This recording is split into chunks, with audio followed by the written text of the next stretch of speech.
वैदिक पर्सपेक्टिव के इस YouTube चैनल को सब्सक्राइब करें, वीडियो को लाइक व शेयर करें। मनुस्वत अग्ने अंगिरस्वत अंगिरः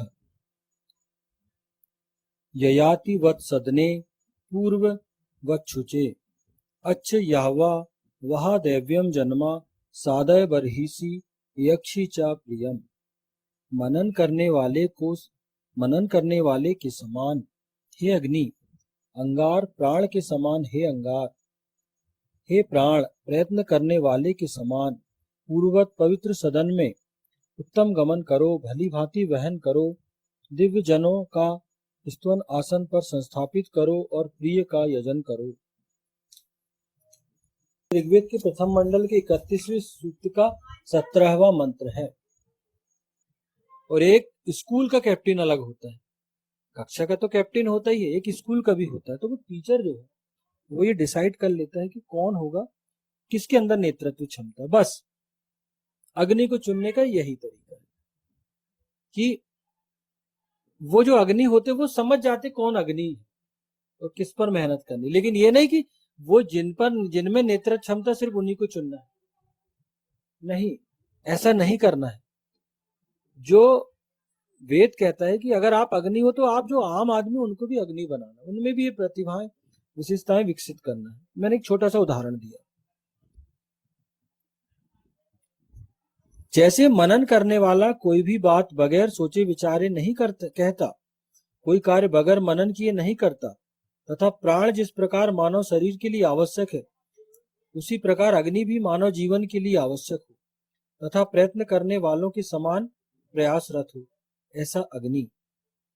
मतलब जैसे जो चिंतन मनन करता है वो व्यक्ति जो है कोई भी काम बिना सोचे विचारे वो करते ही नहीं। ऐसा व्यक्ति, कोई भी व्यक्ति जो मननशील होता है वो बिना सोचे विचारे काम करते नहीं। मैंने पहले ही बताया आपको। तो क्या होता है, वो जब बिना विचारे कोई काम नहीं करता, दोहा भी है, बिना विचारे जो करे सो पीछे पछताए, काम बिगाड़े अपना और आगे क्या है,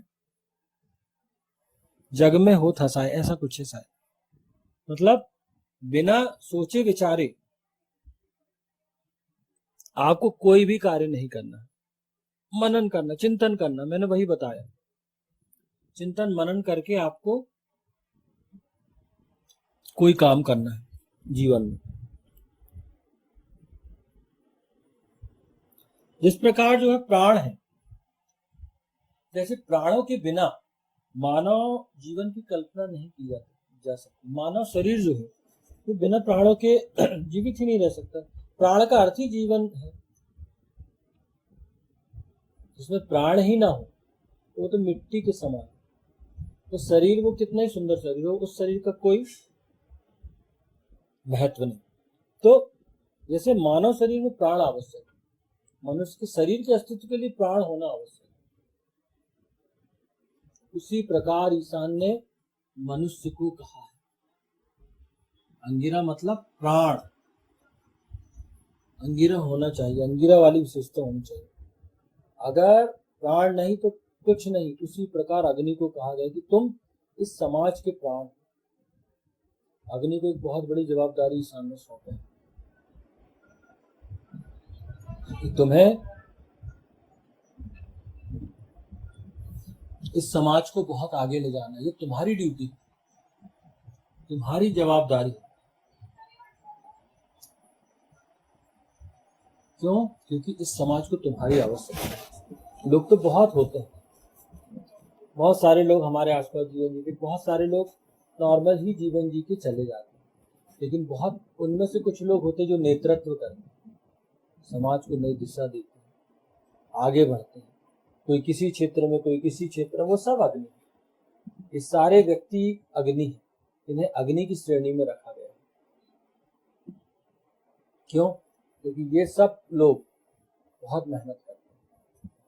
तो ईशान कहता है कि तुम भी, ईशान अग्नि को यही कहता है कि भैया आपको अपनी उपस्थिति ऐसे ही दर्ज कराना समाज में, लोगों के बीच प्राण के समान, क्योंकि लोग आप ना हो तो लोग छटपटाएं मिलने के लिए, आपसे मार्गदर्शन प्राप्त करने के लिए छटपटाएं।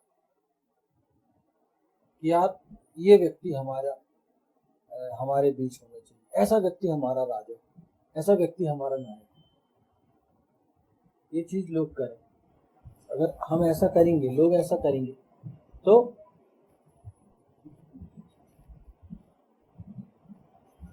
अगर लोग ऐसा करेंगे तो क्या होगा, अपने आप को अगर ऐसा साबित करेंगे समाज में, तो आप देखेंगे कि वो ऑटोमेटिकली लोगों को मतलब लोग उनको स्वीकार करेंगे।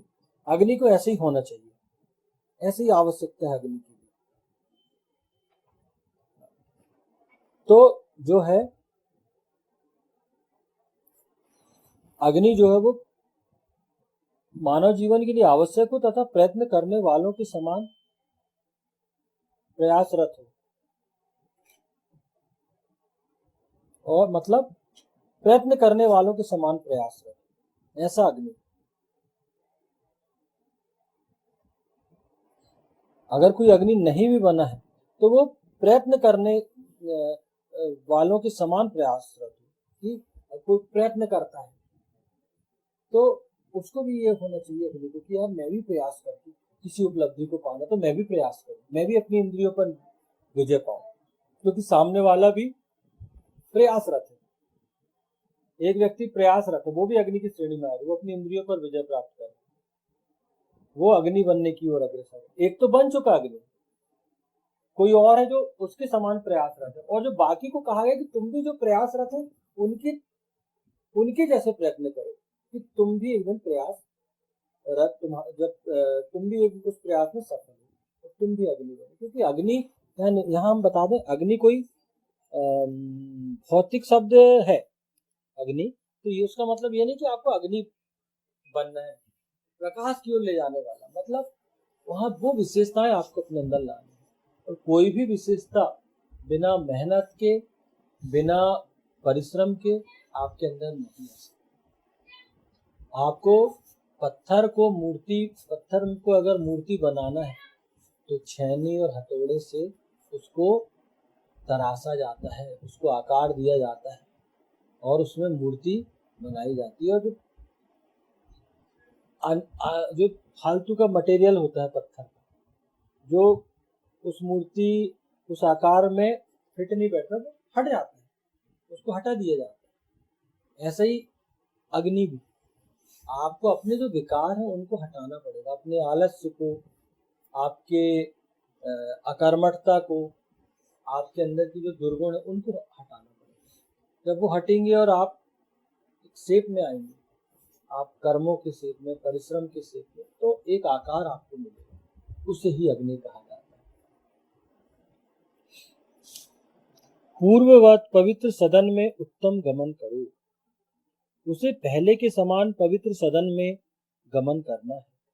सदन किसी भी प्रकार का क्यों ना हो, चाहे सामाजिक, राजनीतिक अथवा धार्मिक, वह अपवित्र नहीं होना चाहिए।